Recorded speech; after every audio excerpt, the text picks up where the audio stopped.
Dia 5. Resolem problemes de selectivitat. Exercici 6. Volem construir una peça metàl·lica que tingui per secció un trapezi isòsceles amb la base superior 3 vegades més llarga que la base inferior. Els altres costats del trapezi fan 10 mm, tal com podem observar en la figura següent.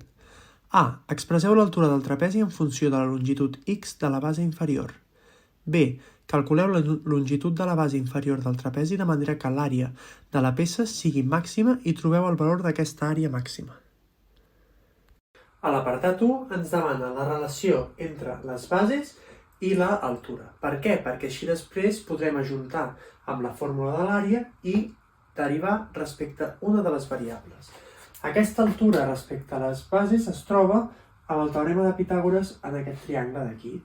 Tenim que 10 al quadrat és igual a x al quadrat més h al quadrat. Per què això és x? Perquè si són 3x aquí dalt i això és 1, això s'ha de dividir en parts iguals perquè aquestes dues hipotenuses són iguals i per tant ens queda així. I si aïllem l'altura tenim que és arrel quadrada de 10 al quadrat menys x al quadrat. En aquest segon apartat ens demana que trobem l'àrea d'aquest trapezi màxima i per tant el que hem de fer és calcular l'àrea que és fent la suma de les bases entre 2 i per l'altura, on l'altura utilitzarem la fórmula que relaciona les dues variables de l'apartat anterior. Per tant, l'àrea ens queda, això serà 4x entre 2 és 2x per arrel quadrada de 100 menys x al quadrat. Com que això volem que sigui màxim, el que hem de fer és la derivada. Per tant, derivem l'àrea. Com que és una multiplicació, derivem el primer 2 per arrel de x al quadrat, que és el segon sense derivar, i li sumem la derivada del segon més el primer sense derivar.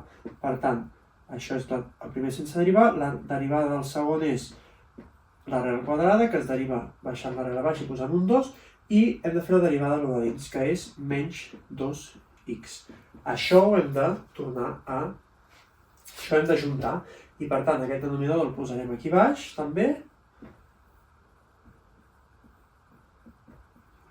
I com que això ho hem tornat a posar aquí baix, també ho posarem a dalt i per tant això ho elevem al quadrat. Serà 4 per 100 menys x al quadrat menys 4x al quadrat.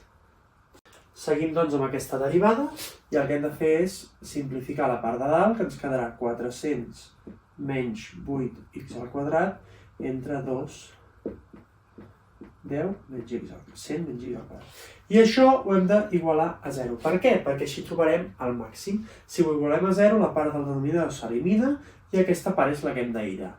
400 serà igual a 8x al quadrat i per tant el 8 passarà a dividir i això donarà 50 és igual a x al quadrat, per tant la x serà arrel de 50, que aproximadament és 7,07.